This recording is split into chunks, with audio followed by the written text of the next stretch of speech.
Do irmão, minha querida irmã, lembre que neste ano mariano, uma proposta que eu fiz para vocês foi comentar os 4 grandes dogmas marianos: a Imaculada Conceição, a Assunção Gloriosa, a Maternidade Divina e a Virgindade Perpétua de Nossa Senhora.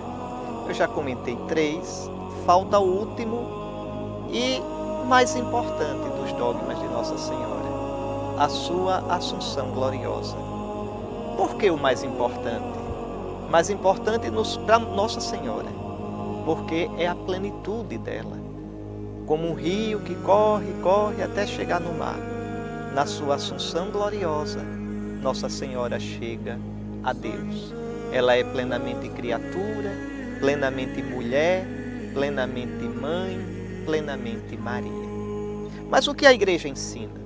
A Igreja ensina que Nossa Senhora, ao final da sua peregrinação terrena, é assim que o Papa Pio XII, sistematizando a fé da Igreja, em 1950, com a autoridade de Mestre Supremo da fé dos cristãos, ele explicou: um dogma não é a invenção de uma doutrina. O dogma é quando já a fé da Igreja está madura e então, às vezes, o Papa julga conveniente explicitar de um modo sistemático, arrumado, aquilo que já é a fé da Igreja.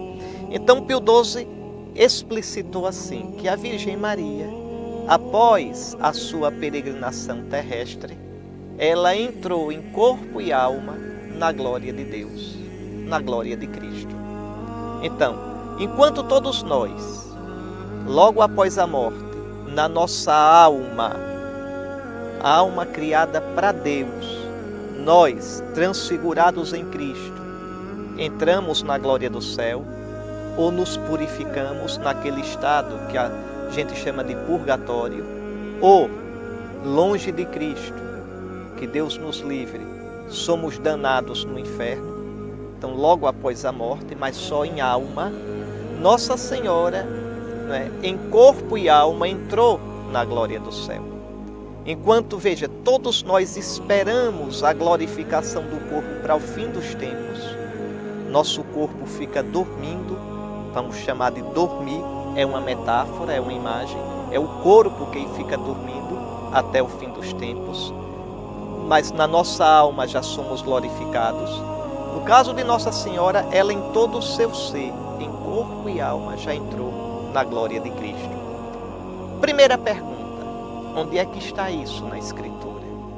Claro, impossível que isso esteja dito deste modo nas Escrituras. As Escrituras dão testemunho da fé inicial da Igreja na época apostólica. Agora ali já estão todas as sementes do que a Igreja vai desenvolvendo na sua doutrina ao longo dos séculos. Jesus tinha dito isso, que daria o Espírito à Igreja, que a conduziria à verdade plena. Ele disse isso na última ceia. Você pode olhar dos capítulos 13 ao capítulo 17 de São João.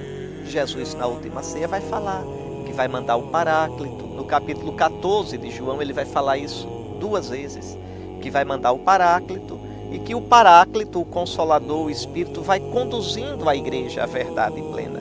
E será sempre isso, na sua vida, na sua liturgia, na sua fé, na sua oração. A Igreja vai cada vez mais crescendo na compreensão da Sagrada Escritura. Pois, então, mas na Sagrada Escritura estão as sementes desta doutrina. Primeiro, a inimizade entre a serpente e a mulher, entre a descendência da serpente e a descendência da mulher. Eu já expliquei isso quando falei da Imaculada Conceição. Então, entre Maria e o pecado, não há pacto algum.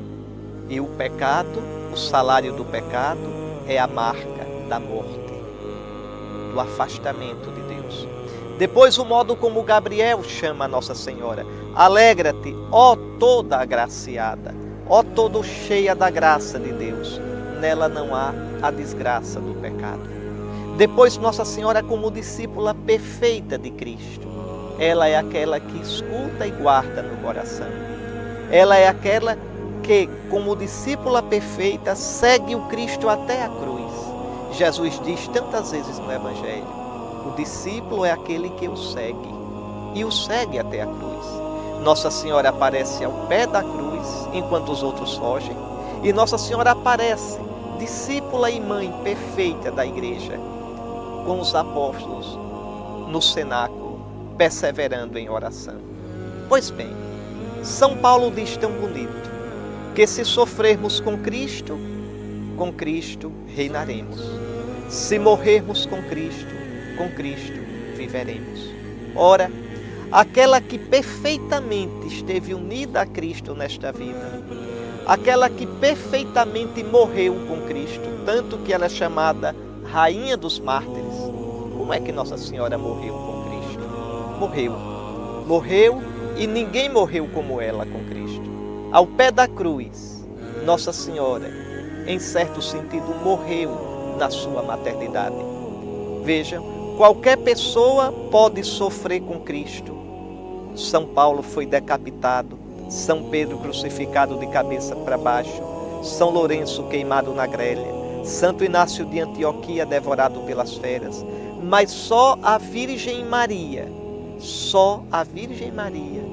sofreu como mãe de um filho único. Só Nossa Senhora, vocês imaginem Nossa Senhora ao pé da cruz, virgem oferente sem igual.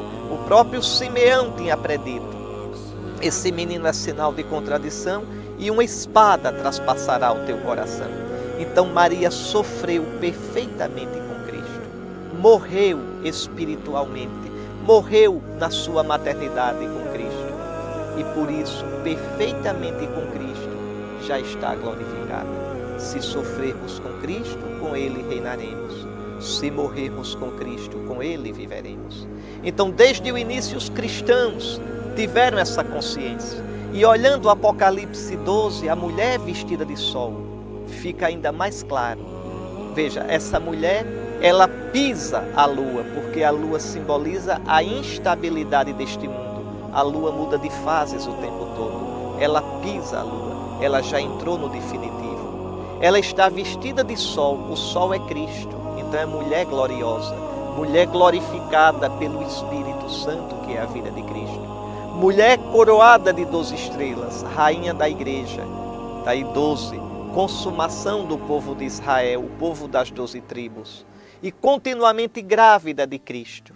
Maria pode dizer como São Paulo: filhinhos, por quem eu sofro continuamente as dores de parto, até que Cristo seja formado em vós.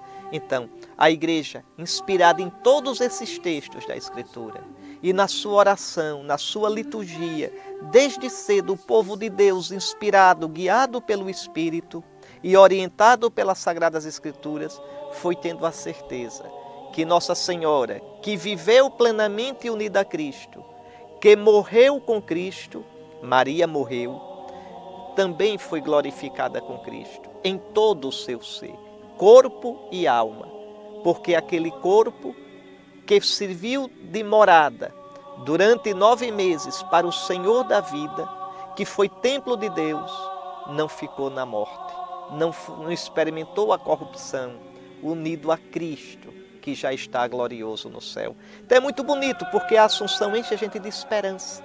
A Assunção, na verdade, é festa de Cristo.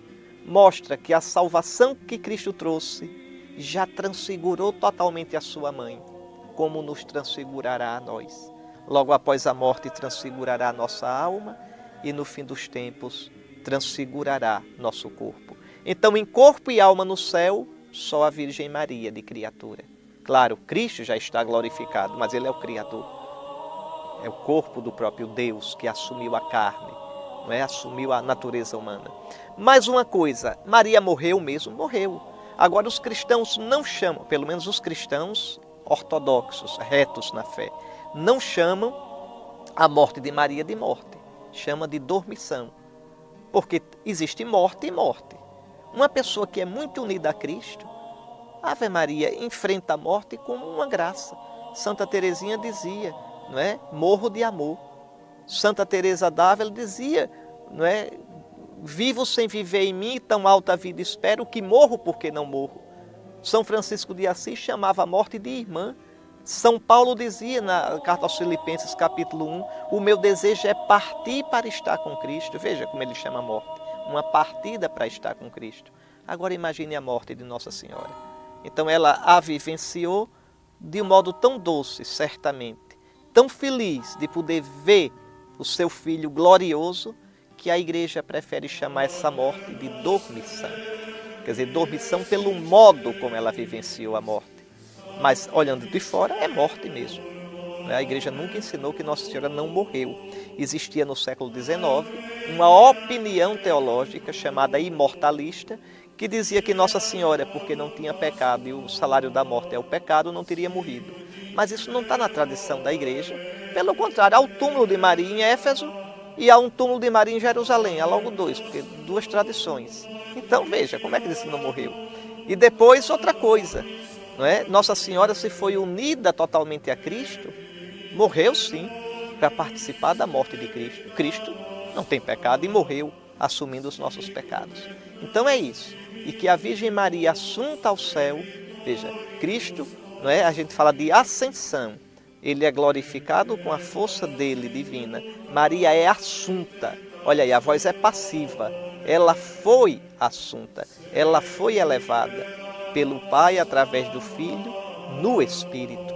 Totalmente glorificada, espirituada pelo Espírito Santo no seu corpo e na sua alma. Esse é o destino da igreja, esse é o nosso destino, esse é o destino da humanidade. Que a toda santa, a assunta ao céu, interceda por nós. Amém.